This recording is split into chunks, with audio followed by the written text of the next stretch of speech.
Hey, everybody. Joey Powell, Coast to Coast Podcast here, brought to you by Johnny T-Shirt and our fine friends over at Congruity. Thank y'all for being here.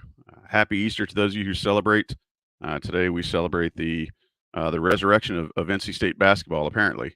But the two guys that you're here to see, Sherrell McMillan and Sean Moran, I'm grateful that they're here because you're not here to look at my mug all night. And we're appreciative of everybody who's joining us live out there on IC's YouTube channel. If you have not yet, I'm going to go ahead and tell you. I'm going to say it now, so I don't have to say it later. Go ahead and subscribe to the channel. It's the way you get all of our content automatically. You'll get the notices when we're getting ready to do something live. Just it's the easiest way to stay in touch with any kind of breaking news, especially this time of year.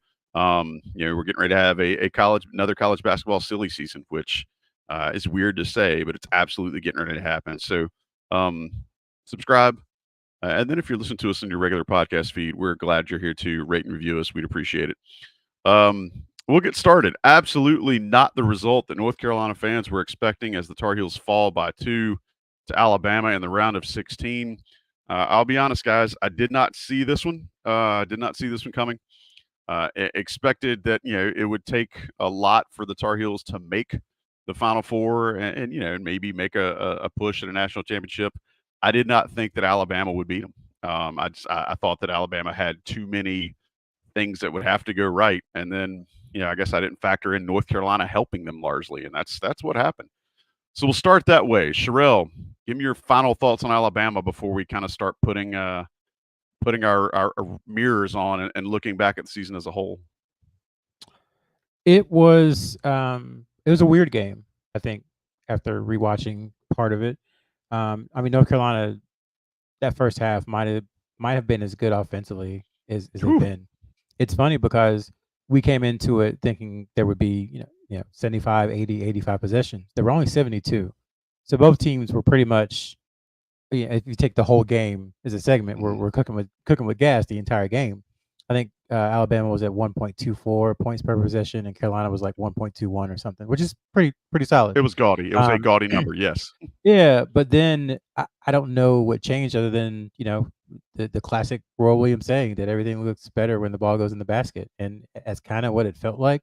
I think there were some schematic things that probably Hubert Davis and his staff wish they could have back. But overall, they just ran into a team that was willing to play a different style than maybe they've played all year. Like, running through Grant Nelson, having Grant Nelson be extremely physical with Armando Bacot, sagging off of Cadeau during the game, muddying the paint. Like, that wasn't something that you'd seen Alabama do all year. And to Sean's credit, he was like, I don't think they're going to do what Michigan State does, which is just like, we're going to do what we do. We're not going to change anything. And if you beat us, we'll beat us. Sean was like, they're going to come up with something creative to try to limit Armando Bacot just catching the ball and going through people, which Alabama had allowed a lot of teams to do. So I think Nate Oates had a really good game plan. I think they covered R.J. Davis really well. They made him work. I mean, he was running God. off of screen. Yes. Just he had to have been exhausted because he was running so much, trying to get open and exerting so much energy on both sides. So I thought Nate Oates had a good game plan. I think Carolina had a few plays they wish they could have back. I think Carolina was probably the better team and still is the better team. But that doesn't matter in one 40-minute game. Yeah, I know a one-loss scenario. I mean, that's the one thing that will absolutely get you beat. And I'm with you, Sherelle. The way they played R.J. Davis and made him work higher for every single thing that he had to get, I'm sure that had something to do with later in the game when he just couldn't find his jump shot. It's probably something. And then again, none of us saw, um, Grant Nelson becoming the second coming of Harold Arsenault and Bill Curley and the Crispin brothers and whomever else you want to name that's been kryptonite in a tournament setting for North Carolina. If you saw his line against Clemson, you probably, everybody probably rolled their eyes back as far in their head as they possibly could. Sean, do you have any any eulogies you'd like to give over at least that game before we do the postmortem on the full season?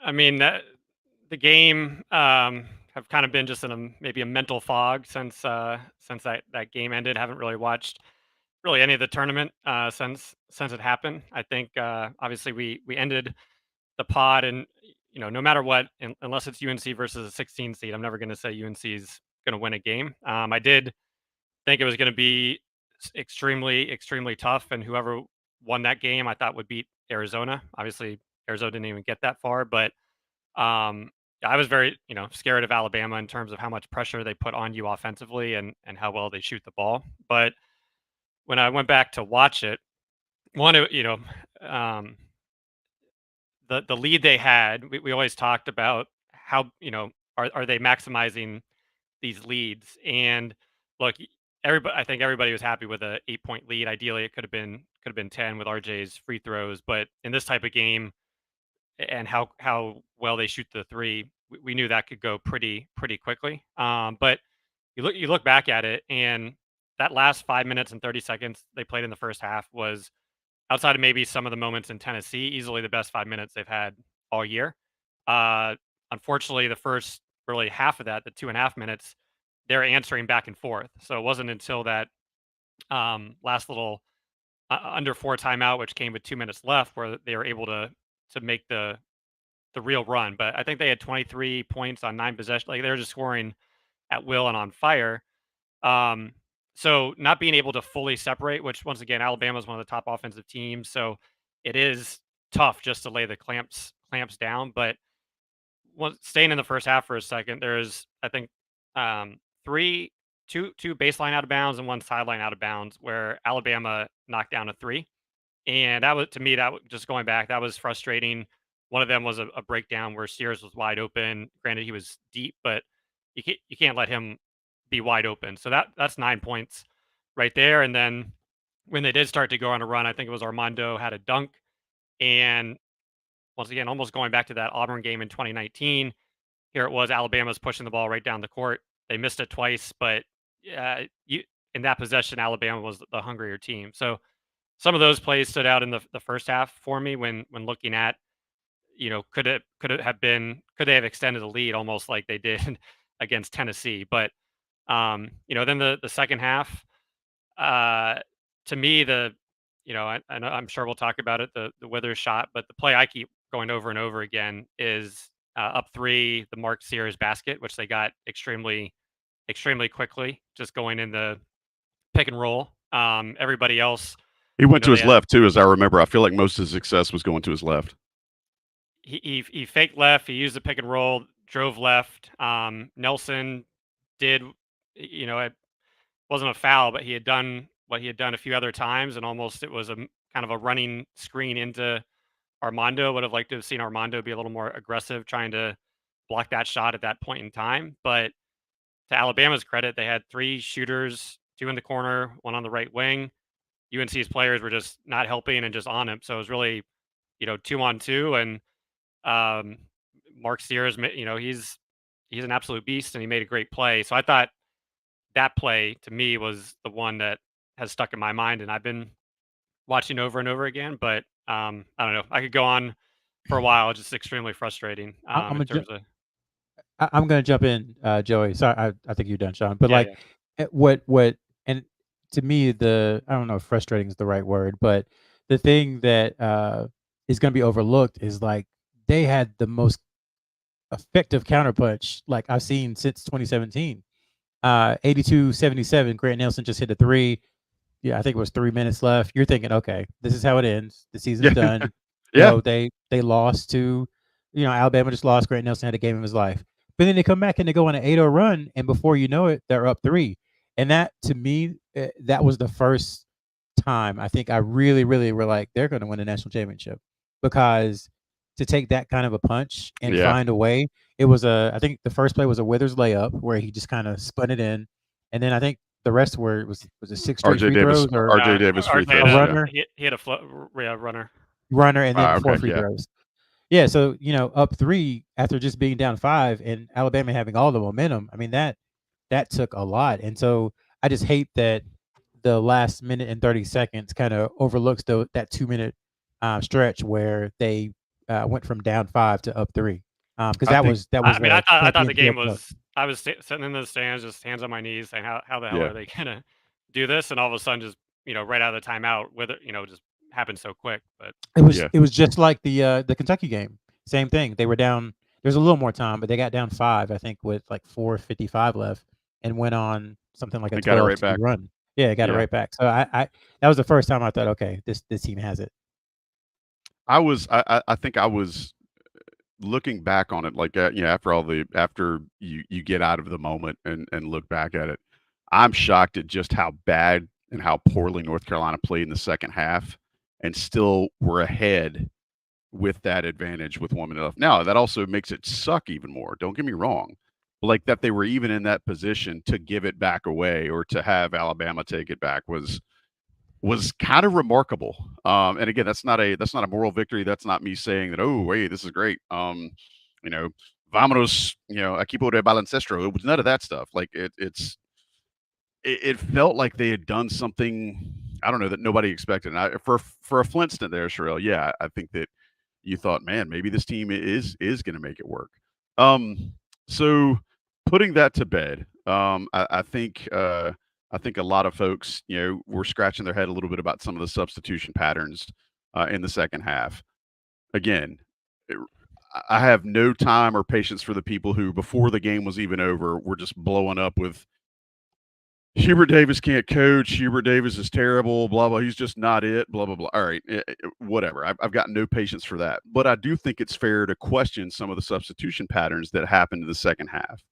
Sherrell specifically around playing Paxton Wojcik a lot more and Jalen Withers a lot more, and not playing Seth Trimble and Elliot Cadeau. So I've seen your kind of thoughts and feelings about that, but I want to give you a chance to air them here and see whether you feel like, at least it sounded like he had an explanation, or he being Hubert Davis had an explanation for why he went in that direction.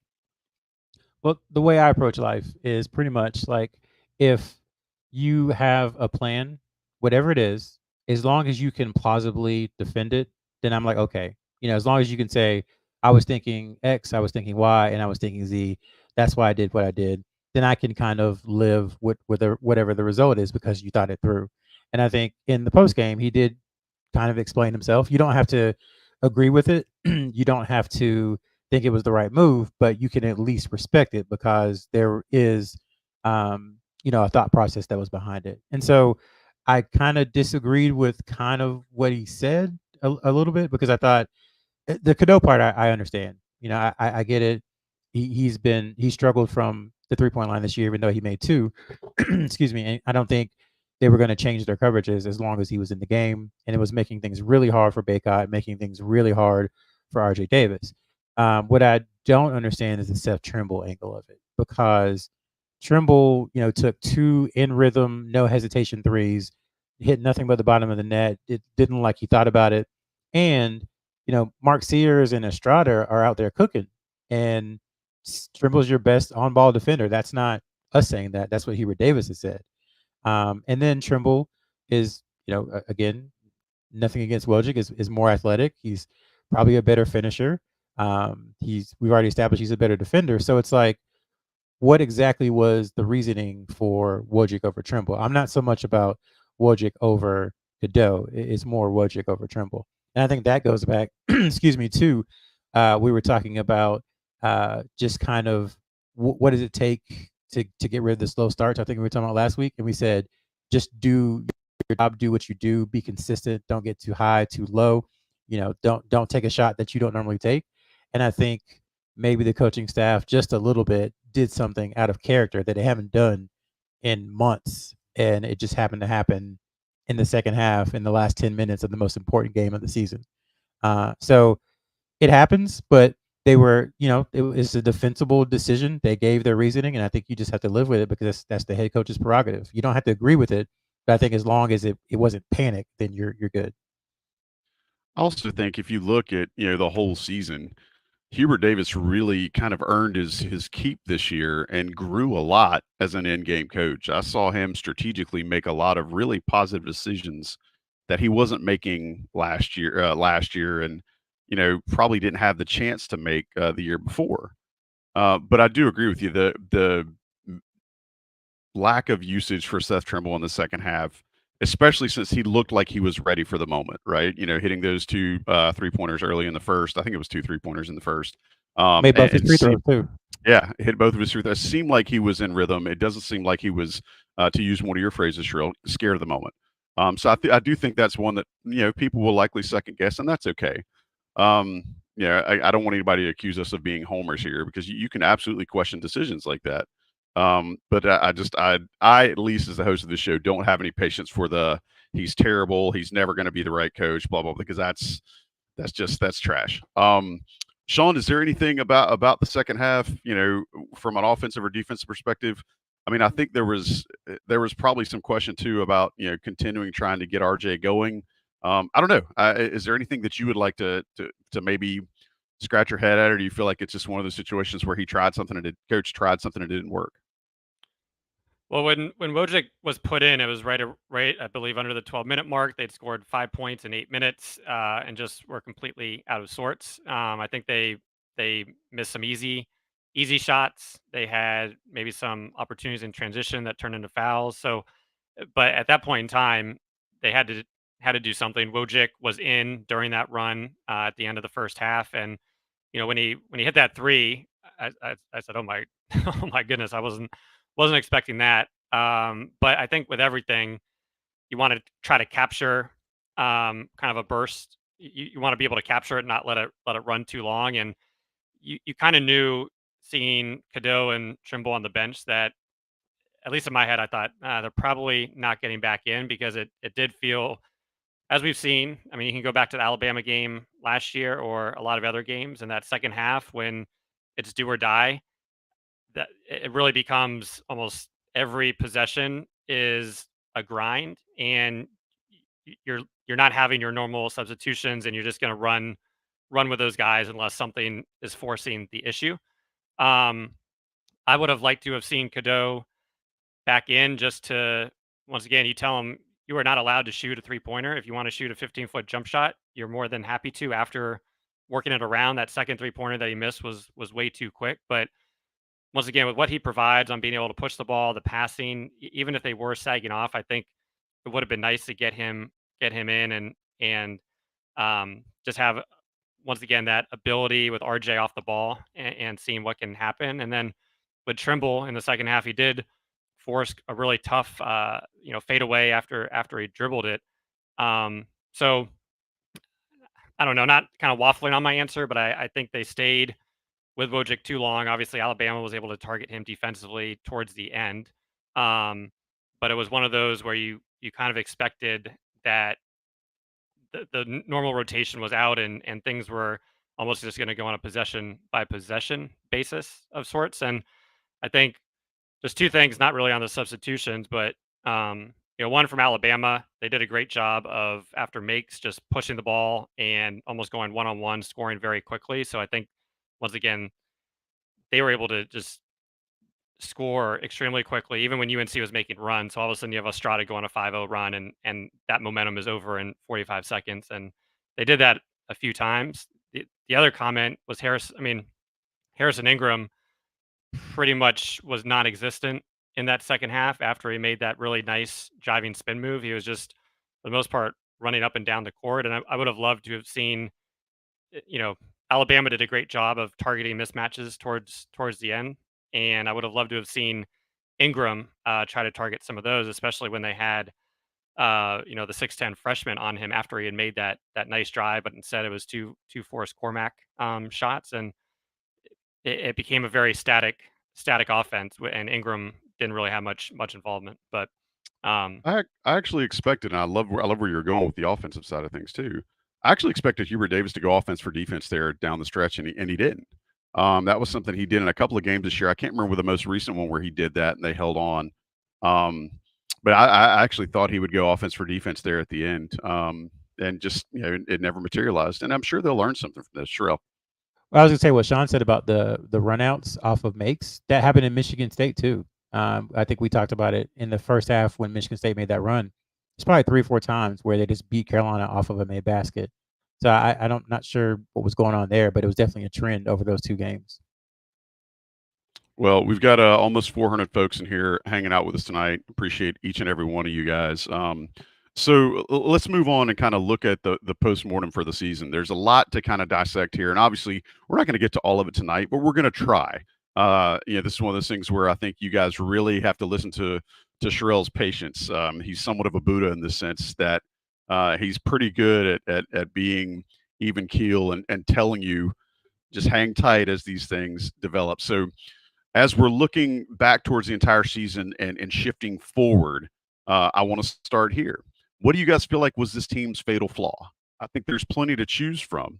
I know earlier this season we thought that eventually North Carolina's short backcourt was going to cause some issues defensively. I think you saw it some at different parts of the season. I think you saw it some against Alabama, but maybe we overplayed that. I don't know, but there's a couple of things too where you could say, hey, did UNC have enough shooters on the team? I mean, Cormac Ryan shot really well. Harrison Ingram shot really well in the tournament.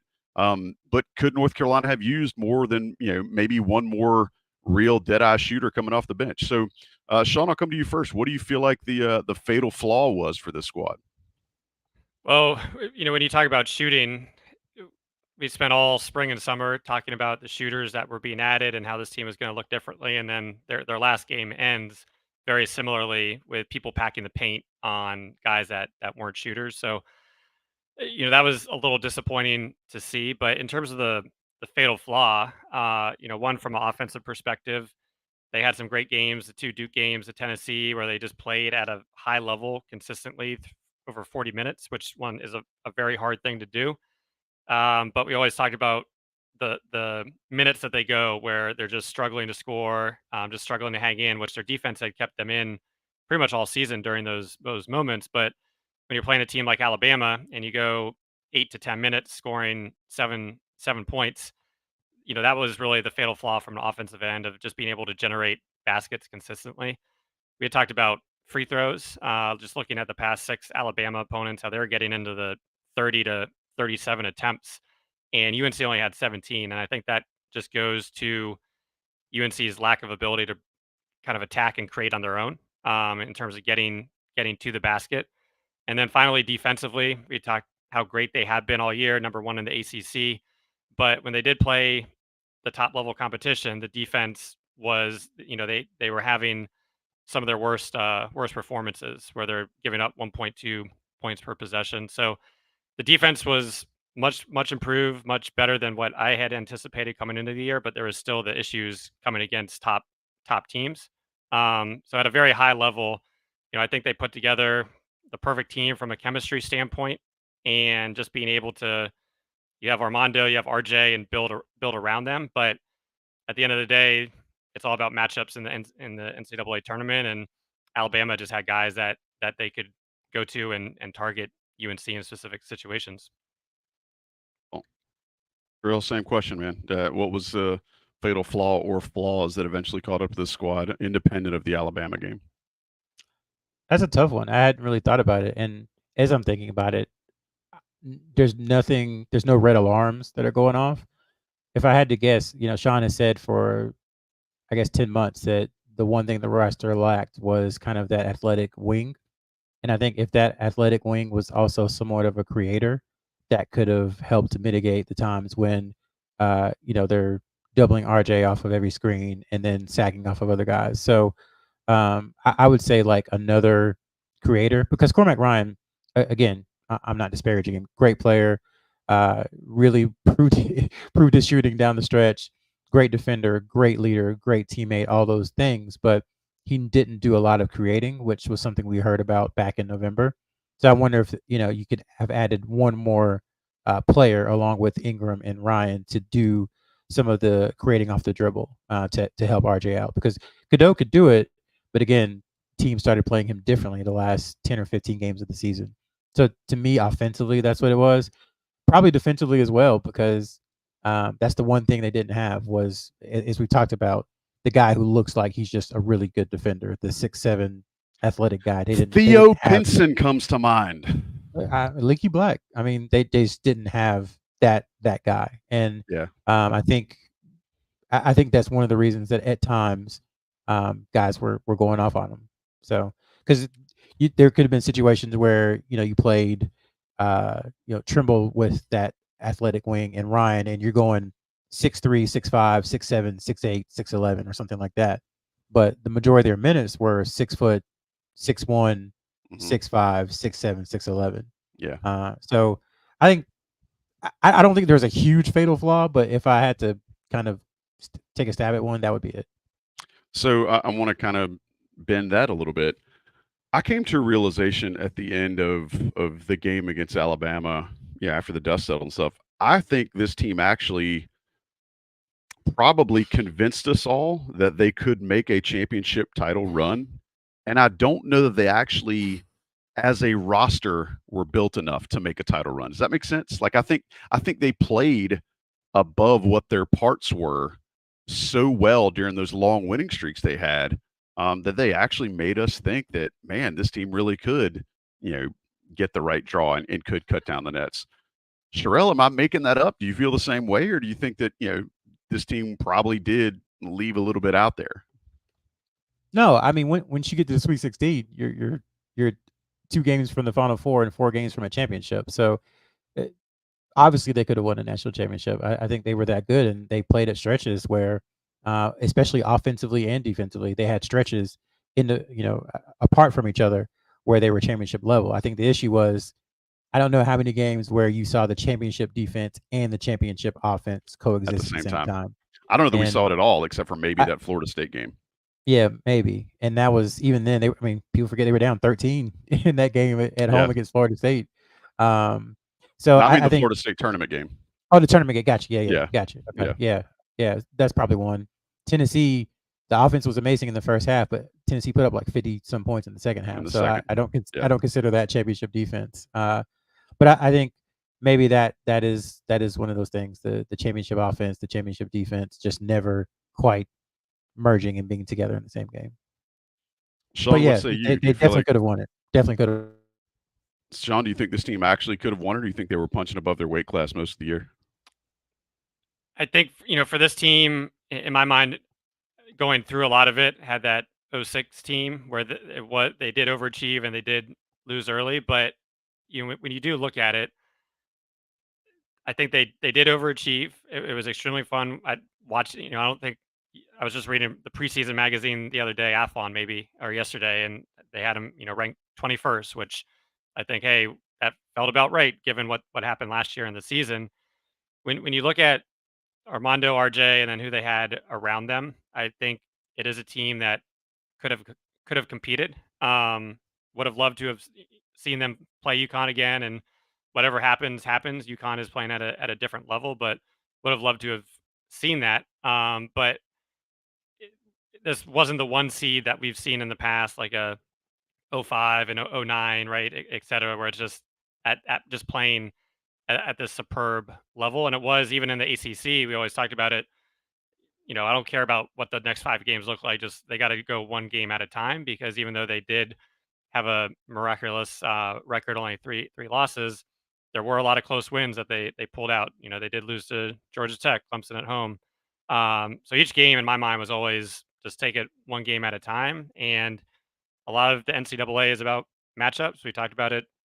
Roy's last game was Wisconsin, bad matchup. 2 years ago, Marquette, Baylor. Those were good matchups for UNC, and Alabama wasn't a bad matchup. I think they were the best in that 4 to 5 seed range. Would have loved to have played Gonzaga or somebody else. And then I think, once again, if it had been Arizona or Clemson, they would have taken care of them. But you always needed things to work out, and for them to be peaking on both sides of the ball consistently.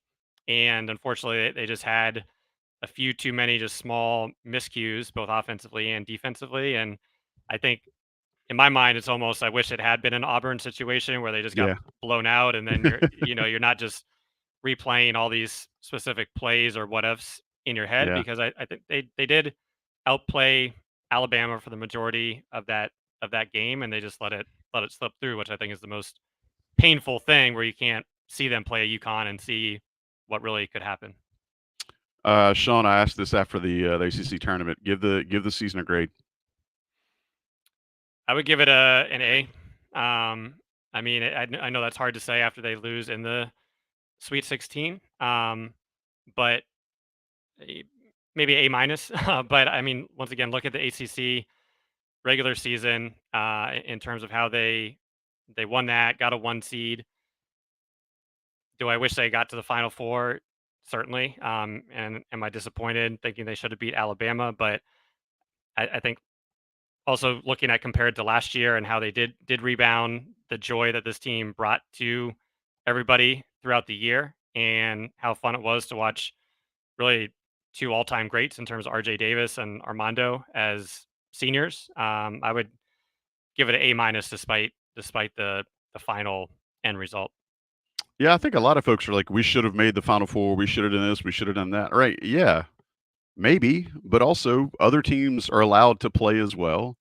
And I think it's also worth remembering there's only one team at the end of the year, unless you count number 69, that ends their And season without a loss. Like that ends their what season with a win.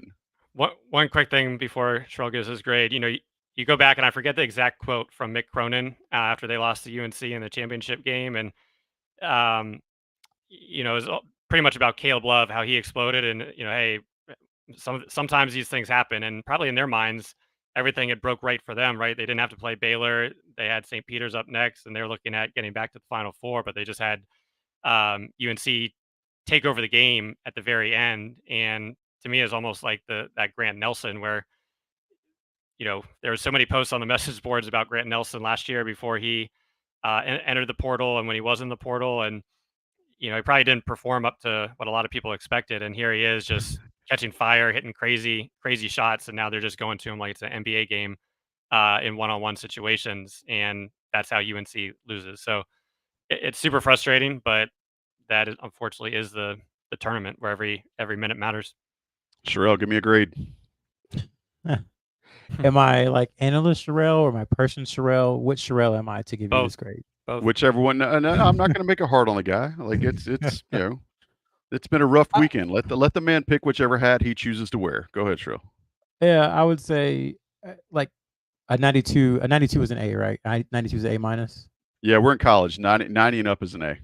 So I would say like, and this is emotional, unhinged, like 89.9, just because just because you don't want to give him an A. You are the jerk. You were the jerk TA I had in Math 31 in college. Just because of the one game and what that allowed to happen. Like that is hard to get over when you talk about the totality of what the season meant. And if you could have just won that one game in the ACC tournament, you prevent something else from happening, and you give Carolina something they've only done 3 other times in the last 24 years, which is win an ACC tournament championship. So, like, they brought Carolina back to what it was supposed to be. It's an appealing brand of basketball again. They were a number 1 seed. They won the ACC regular season championship. It is a really, really good year, but just that one loss, and like I said, what it allowed and created and what it kept UNC from getting, it's hard for me to give them an A just because of that. And I know that sounds emotional, and I know that sounds not logical and not thinking things through. Bro. But I do think that is I do think that this season is going to be looked at a little bit through that lens, because there just haven't been enough championships for Carolina, whether it's NCAA, ACC, whatever. They've won 3 ACC championships in 24 years. 24 years. Well, it's going to be harder too now. There's 47 teams in the conference. Exactly. That's hard. That's hard to accept, considering what UNC typically has done over the last 60 years for me. So great season, as high of a B as you can get, like 89.99999. As tough as Friday night was for a lot, or Thursday night was for a lot of people, I took some time and went over to johnnytshirt.com right after the game. I was hoping to be able to be looking forward to some Final Four T-shirts. Alas, it was not to be. But Johnny T-shirt always makes you feel better, right? Like shopping there, browsing their selections online, thinking about your next trip to Johnny T-shirt. All of those things make you happy when you're bummed out. And we appreciate their support. Even if you lose on the scoreboard, you're always a winner at Johnny T-shirt, right? I think I stole that from the south of the border bulletin board, but whatever. Johnny T-shirt, big supporters of this here show. If you haven't been paying attention, the baseball team is absolutely raking right now. They just got done sweeping number 14, Wake Forest, in Winston. If you remember, Wake went to the College World Series last year, and they hit roughly 437 home runs in this 3-game series. It's unofficial. But I share that with you because if you want to go in and get a new baseball hat or a T-shirt or one of the Nike jerseys from the baseball squad, go do it. Hit them up. Johnny T-shirt, we appreciate it. You know that if you're a premium subscriber, you get that extra 10% off of their already great prices. Go to johnnytshirt.com or visit them right there on East Franklin and Chapel Hill. And I'm going to go ahead and tell you, I mentioned the premium discount. If you're not a premium subscriber, right now, in the next month or so, when all this stuff is swirling around the program, who's coming, who's going, you need to be a premium subscriber. Take a quick break. Let the national guys come in here and drop some advertisements right after this. We'll come right back and start talking about what's next for the Tar Heel basketball program here on the Coast to Coast podcast on Inside Carolina. Sherrell McMillan, Sean Moran, join yours truly, Joey Powell, here on the Coast to Coast podcast. Appreciate almost 500 folks here in the chat watching us live on a Sunday evening. Happy Easter. Unfortunately, we've just lamented the end of the North Carolina basketball season as they fall in the round of 16 to Alabama, who has now punched their ticket for Phoenix and will be moving on to the Final Four. Guys, one of the things that I think everybody wants to ask, even during the season, is what about next year, right? Since the age of the interwebs and recruiting and people trying to understand transfer portals and ins and outs and all that stuff, I think everybody wants to know more about what's going on next year than the game that's actually happening on the court. So, Sherrell, I'm going to ask you, what happens next for this team? We can start talking about some other specifics about, needs, but what does the process look like for next with Hubert Davis and the players and the coaching staff over these next, let's say 5 to 10 days? For the coaching staff, it's kind of keep doing what you're doing. So I think we talked about it last week. They've been looking at their kind of recruiting board, seeing who's coming in from the transfer portal, seeing who's entering, seeing who's considering, just using the info they have and the information at their disposal to kind of create a recruiting board for the portal. While that's going on, obviously they were preparing for the Sweet 16. Once the season ends, they kind of switch, with a snap of a finger into roster management, offseason roster management. So what that is typically meetings with Hubert Davis. And I think we've talked about them on here before. Roy Williams famously always had him at the end of the year where what he used to do was like each player kind of like slide him an envelope of 3 things he wanted him to work on in the offseason. I think Hubert Davis is a more conversational. They're more high level. They're more probably aspirational. They're more this is what we see you as. This is what we think you can do. This is why we want you here. This is the role we see for you, et cetera, et cetera. So just being very honest, very open, and letting the player and their families know kind of how UNC views things moving forward. Now, when those happen, typically that's when things start to pivot into, well, is X player going to enter the portal? The meeting with Hubert Davis and the expectations set forth there typically have a lot to do with that. So those will likely start in the next couple of days. And once those happen, that's when we'll probably start to see some stay-go announcements. Not every player who's staying is going to make an announcement that they're staying. But I would anticipate in the next 5 to 10 days, we'll see a few announcements one way or the other. And I think it's important to reiterate a couple of things that just because a player leaves doesn't mean it's not like it used to be in 1998, where if a player left a school, then it must have been a horrible situation that they hated and they missed their family and the coach was a tyrant, et cetera, et cetera. Now it's just like, well, maybe coach doesn't see me as someone who's going to play X amount of minutes or see me as a starter. I need to go somewhere else so I can play. It could be, a situation where everybody feels good about it and they wish each other the best of luck and on they go. It doesn't mean that things are bad. It just means that guys want to play and their path to playing time at UNC just might not be there. So try to keep that in mind. It's not a situation where someone is going to come out and say Hubert Davis hates them and call them all kinds of names or whatever. It's not like that anymore. It really is business. So just keep that in mind. Well, and go back to last season, right? Look at how much negative energy swirled around Caleb Love's relationship with the program. Caleb Love was somewhat of he wore his emotions outwardly where you could see them. But if you listen to what he's said since he's gone to Arizona, he had nothing but positive things to say about this, his experience in North Carolina, and he didn't have to do that. Whether it's true or not, he didn't have to do that. So I share that just to say, hey, think about when you see what may or may not happen in the next couple of weeks. It happens everywhere, and North Carolina is not immune to this. You have to think about the fact that if players hadn't left last season, then North Carolina doesn't have a chance to bring in a Harrison Ingram or bring in a Cormac Ryan or something like that. It's just the nature of the game. And like Sherrell said, don't read between the lines, don't infer things. It's just a different business now than it was even 5 years ago. I want to move on to the next question. I think, Sean, this might be a real something really right up your alley. Knowing what we know today, right? We've talked about players that have decisions to make. We know that Armando Bacot is out of eligibility. We know that that Cormac Ryan is out of eligibility. We know that Paxton Wojcik is out of eligibility. R.J. Davis can come back if he'd like to. Jalen Withers can come back if he'd like to. Harrison Ingram can come back if he'd like to. The rest of the team can come back if they would like to. Knowing what we know right now, March 31st, what would be at the top of your wish list for this team going into the offseason?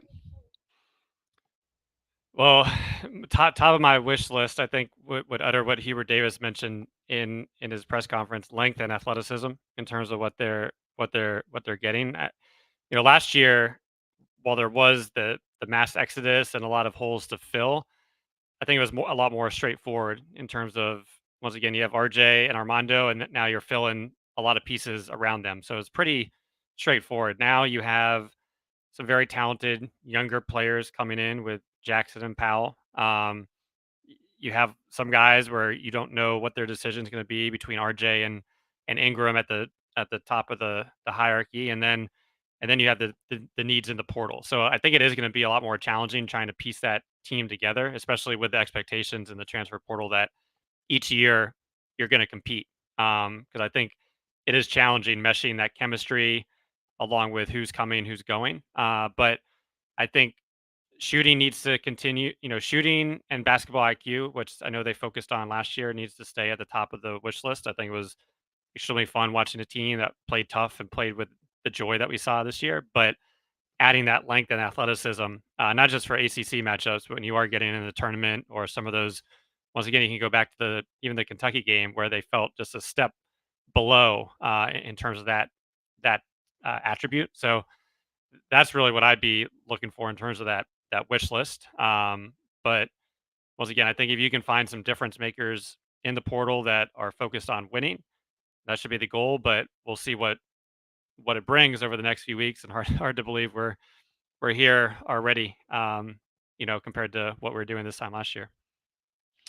Sherrell, I'm going to ask you a similar question. I think you can identify probably positions where North Carolina is going to have a need. And again, say what you want about Armando Bacot. North Carolina is going to lose a lot of production from that spot with him being out of eligibility. Sherrell, would be at the top of your wish list? I mean, they're going to have to get help in the front court. I think everyone kind of sees that. And again, that's nothing against the players on the team.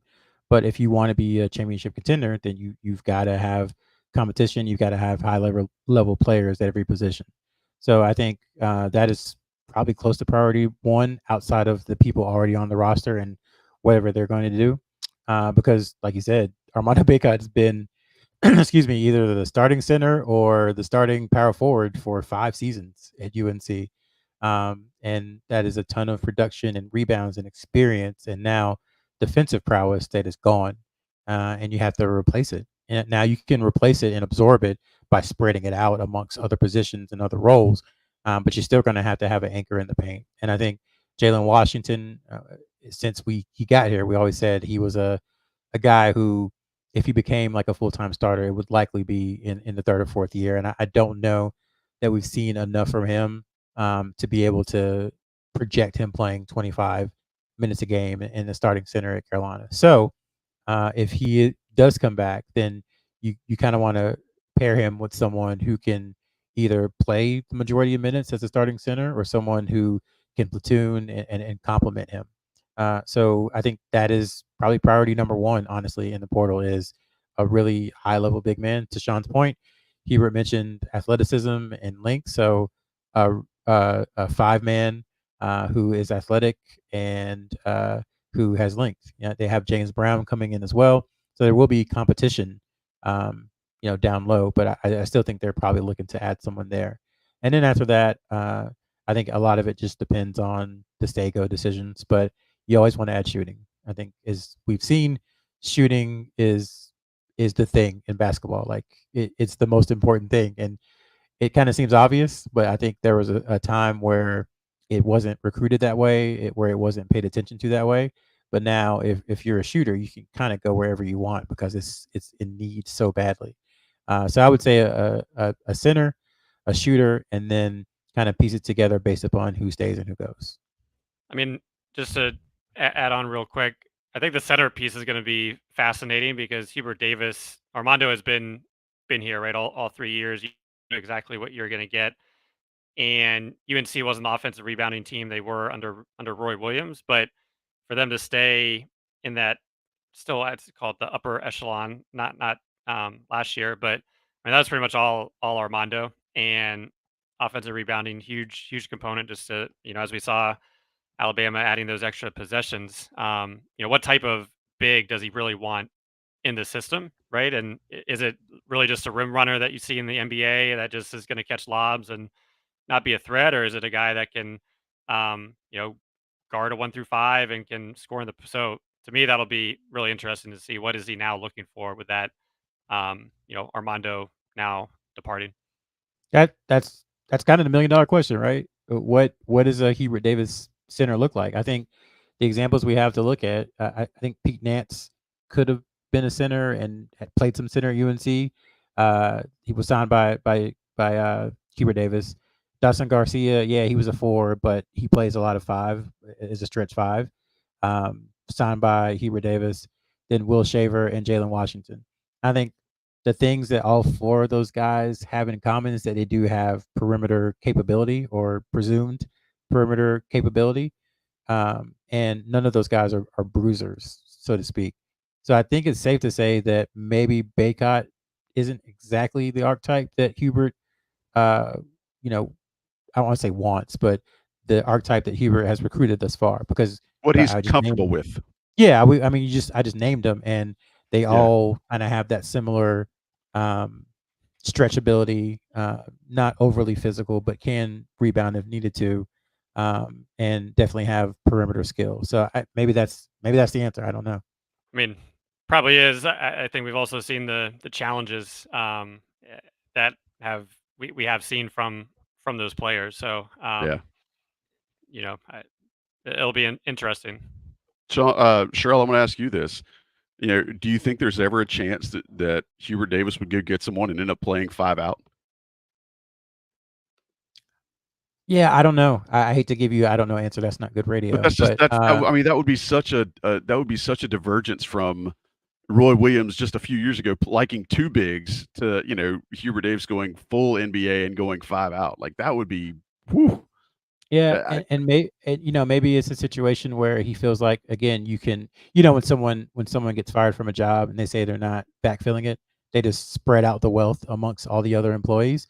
So it could be a situation where that's what Hubert Davis sees, where he has an athletic 3 and he has a big strong 4, and instead of the 5 grabbing 11 rebounds a game or 10.5 like Armando did, the 3, the 4, and the 5 all grab 4 rebounds a game. Maybe it's something like that.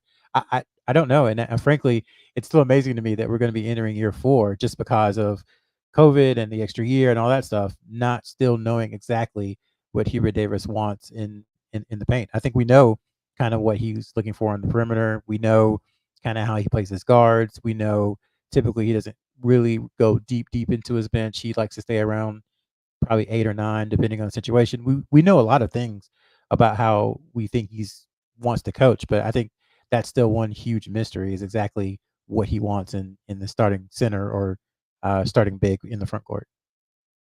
All right, I'm going to keep feeding you. As we look towards the summer, give me your best and worst case scenario for this North Carolina roster. And you don't have to name players if you don't want to. I know we don't know a lot right now, but what would be, best and worst case scenario for this team, again, knowing what we know today? Well, we can name the players that we know have decisions to make. So Jalen Withers has an extra year of eligibility. I think you went through this. Harrison Ingram has 1 year of eligibility left, and RJ Davis has 1 year of eligibility left. I think the best case scenario obviously has Ingram, and this is assuming no other departures. Like let's just keep that out of it.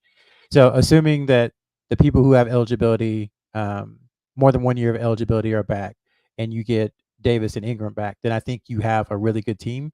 And I think it's built similarly to last year, where they said, okay, you've got Davis and you've got Baycott, build around them. So that team would say, okay, you got Davis and you got Cadeau and you got Ingram, build around them. I think the worst case scenario is you lose Ingram and you lose Davis, and then because of some of the players who may be coming in, you potentially lose someone else, and you go from having a lot of depth to having no depth, and you have to fill in with the portal, and you're signing, 6 portal guys. I think some portal guys are good each year.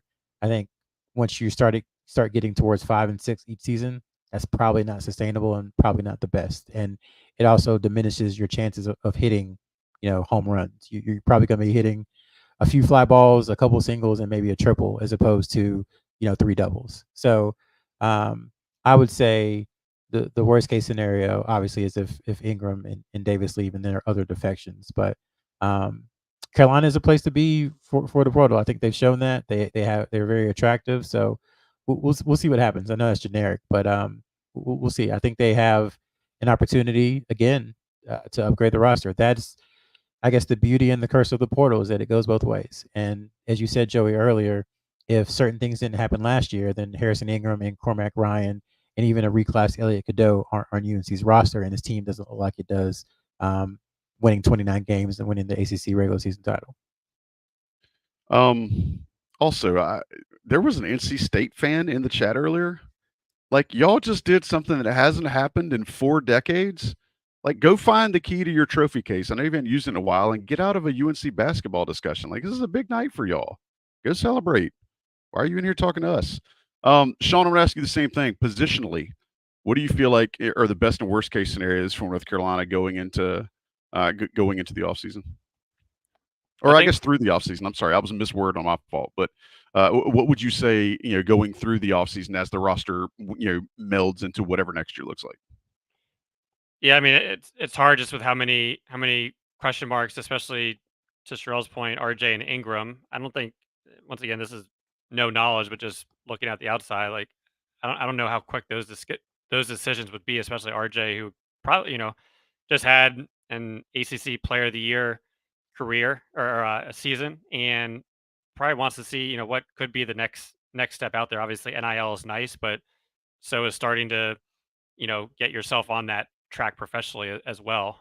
Same thing with Harrison Ingram, who's probably been looking at this since his freshman year. And then if they were to come back, how does that impact some of the other guys that maybe want their bigger moment in the sun, that think that it's coming, whether that's the incoming freshmen or guys that are returning. But all that aside, I think position, I'd say shooting.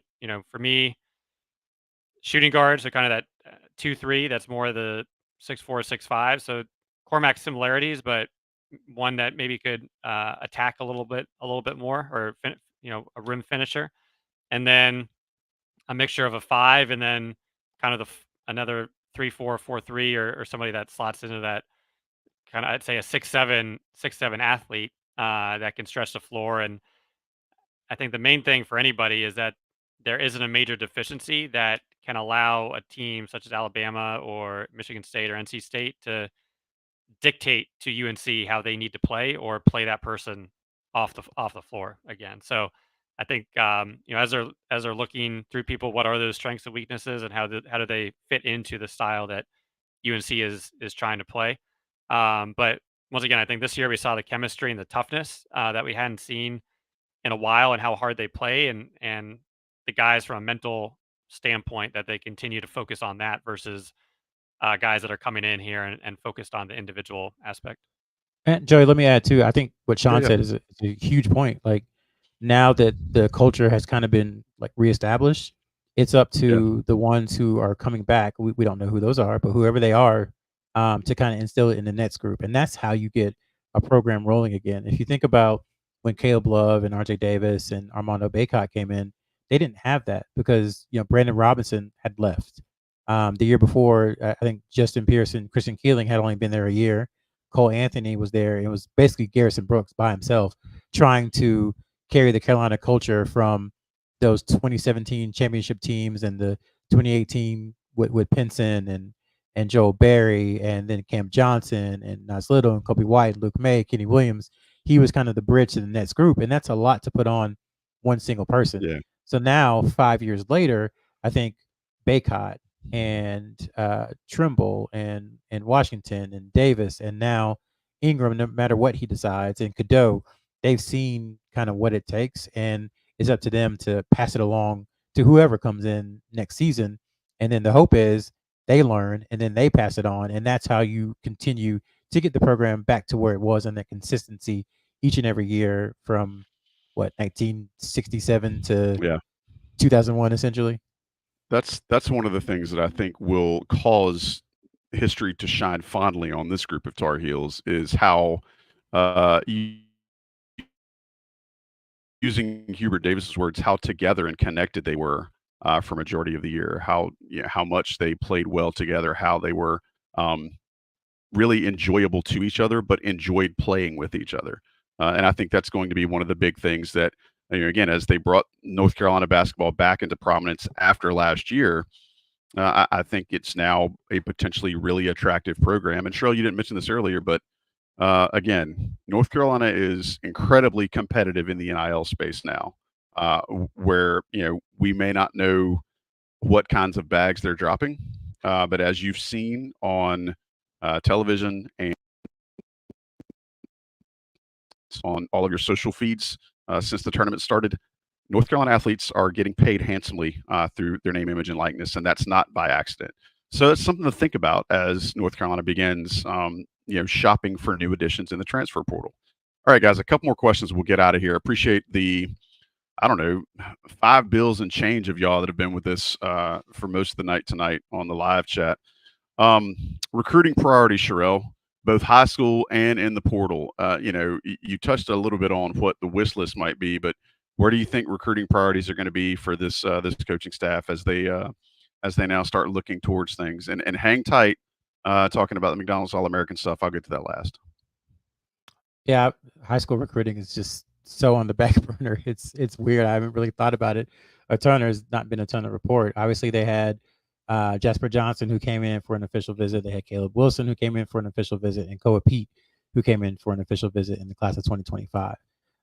Because of the new structure and the way the offseason is put together, there probably won't be a ton of high school basketball news for a while, because from March 15th to May 1st is portal time. Like, there's not really time for anything else. And that's why the NCAA, to their credit, changed it, to a situation where coaches weren't going to AAU tournaments in April while also hosting portal, visitors and everything. So I think that is actually a positive. I think once May 1st hits, that's when you can start to turn the corner a little bit towards high school recruiting. Obviously, again, just because you are in the portal on May 1st, you don't have to make a decision on where you're going to go next by May 1st. So I want everybody to remember that. You don't have to make a decision by May 1st. You just have to be in the portal by May 1st, because after that, there comes, the G League Combine and the NBA Combine. I think players who enter all that stuff have until May 31st to withdraw their name. That was the situation with Dustin Garcia 2 years ago, was the situation, or excuse me, 3 years ago, situation with Pete Nance 2 years ago. And that's why they didn't end up at Carolina until mid-June, early July. So the portal stuff can extend for a long time. As far as, the high school stuff, there's only one evaluation period, live evaluation period, before June. And that is May 13th through the 15th or 16th through the 18th, something like that. The third weekend in May in EYBL is in Indianapolis. And then Adidas has their event, and Under Armour has theirs as well. So that's the first time that coaches can see players in AAU, which is the latest it's ever been since I've kind of been doing this. So that's when I think we'll really start to see priorities from the 2025 class. There may be some who reclass into 2024. I don't know if that's really an option for UNC at this point, but I would urge everyone to not rule out any possibility for additions to the roster, whether it be decommitments, guys asking out of their national letters of intent, graduate transfers, guys in the transfer portal, and then guys reclassing. So there's 5 ways to get players now. And I think Carolina could potentially look to any of those to do so. So I didn't answer your question about high school basketball recruiting. It's just suffice to say that it's quiet until May, basically, is what I would say is the larger thesis of what I'm trying to get across. Yeah, usually in May is when Sean starts his barbecue circuit, sending us photos from random barbecue joints around the country. Sean, I want to ask you, McDonald's All-American stuff starts this week. I think the game is Tuesday night. Give me your opinion on what North Carolina has to gain from their 2 players that are going to be up there this week.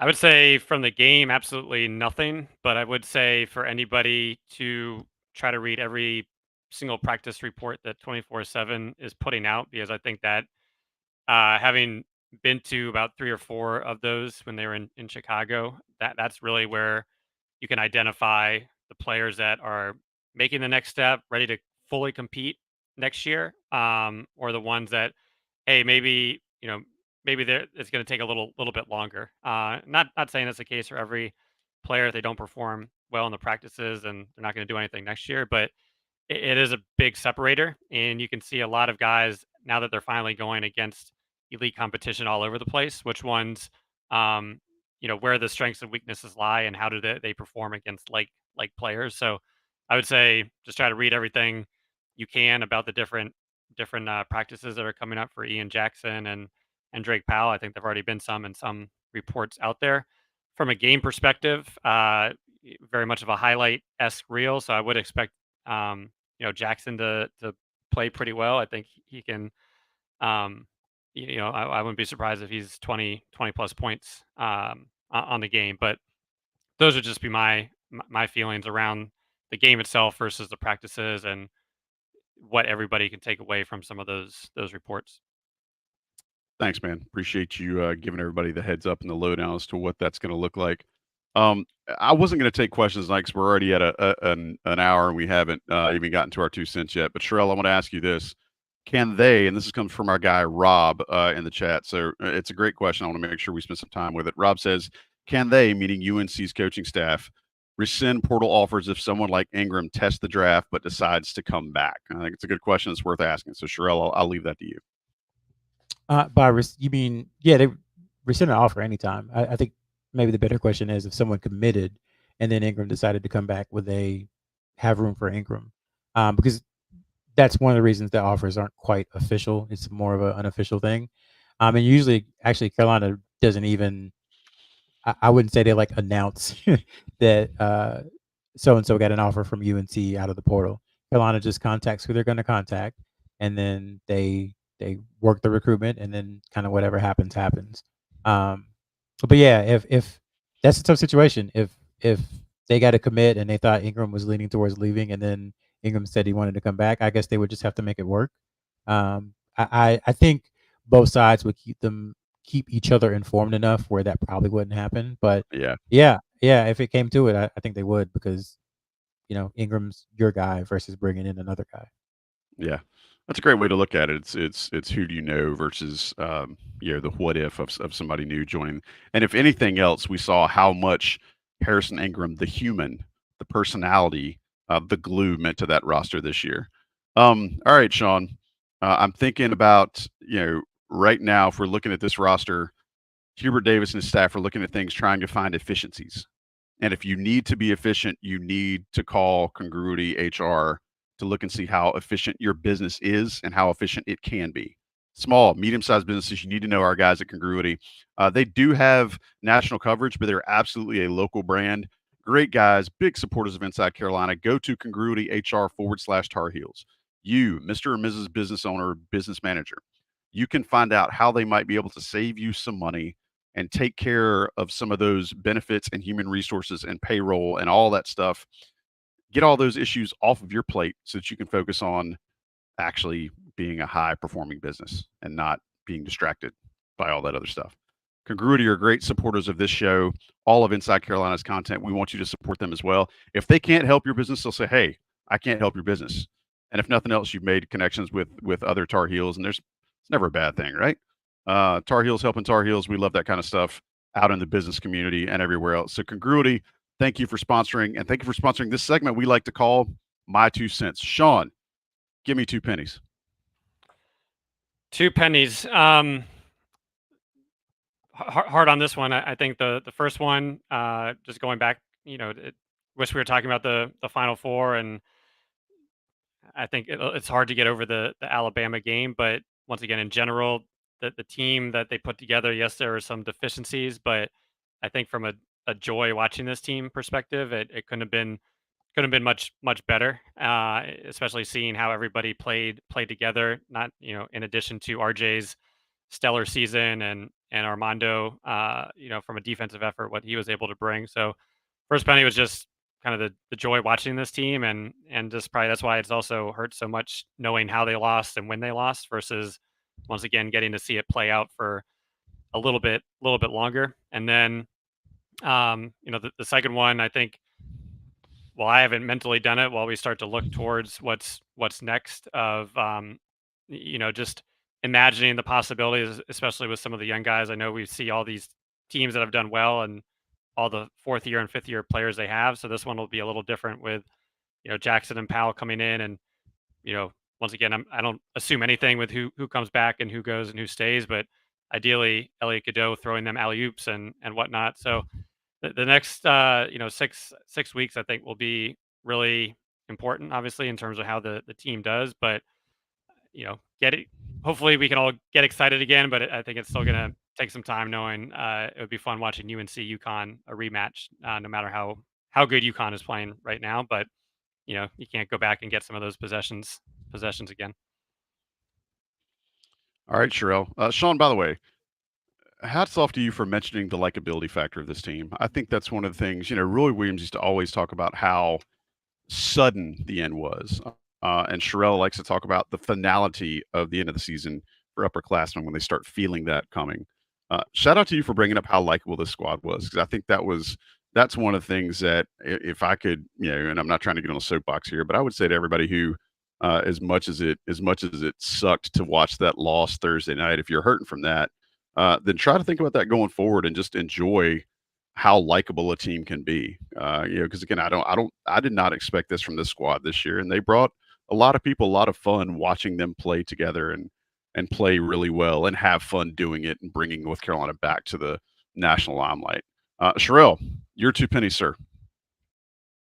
Well, I think the first thing I would say is we do in our portal season, is to look at the Final Four, and the best player on NC State arguably is a transfer from Winthrop who played 3 years there. I know he signed to Tennessee, but he never played at Tennessee. 3 years at Winthrop and 2 years at NC State. The best player for Alabama is a transfer from Ohio. The best player at Purdue, someone Purdue signed, so good for them. And the best player on UConn, arguably, is a transfer from East Carolina. So when you see different schools that UNC may be interested in a player from, you just can't judge a player by the school that he was at before, because circumstances dictate a lot of what happens on the court. Just look at Harrison Ingram.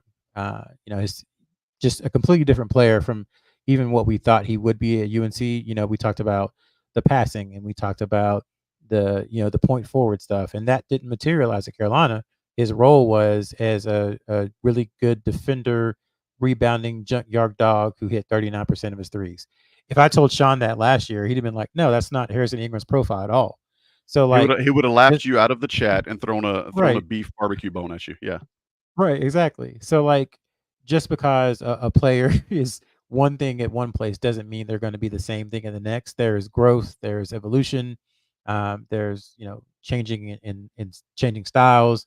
To get into the weight room, they change their nutrition. A lot of things change by the environment you're in. So I would just say, don't judge if Carolina contacts somebody from, I don't know if this is a real school, UT Riverside. It's probably not a real school, but if Carolina, go ahead. Sisters of the Poor Tech State is our go-to here. Right. So if Carolina contacts someone from there, I would just hold off on any judgment, okay? Because you've seen how even Aaron Estrada at Alabama, another transfer from Sherrell, kind of a mid-major. Go ahead. until they lost. Where did Dalton Knecht play basketball last year? Yeah, UNC actually. Could you not say he was the most exciting player in the tournament this year? And Yeah, for if sure. not the most exciting player in college basketball? Like, could you not For say sure. that? Yeah, you So could. again, don't hate on Sisters of the Poor Tech State if North Carolina recruits a player from there. Please continue, sir.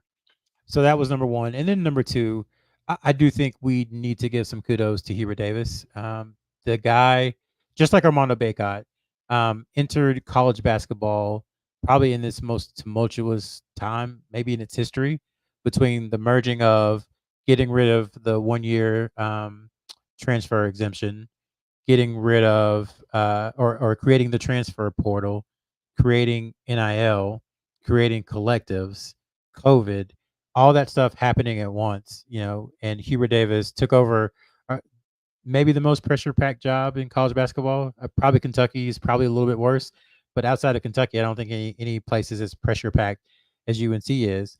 And he had a great 21 game run after a kind of a middling, I guess, first season. He had not great by anyone's standards, really poor year his second season, and he rebuilt, excuse me, the roster, and I think even himself as a coach that third year to get UNC back where he wants it and build a program more in his own image. So I think he should be given some kudos for doing that because that's very tough when you consider all of the things that are floating around college basketball. Now he has to go do it again because you're only as good as your last game for a lot of folks.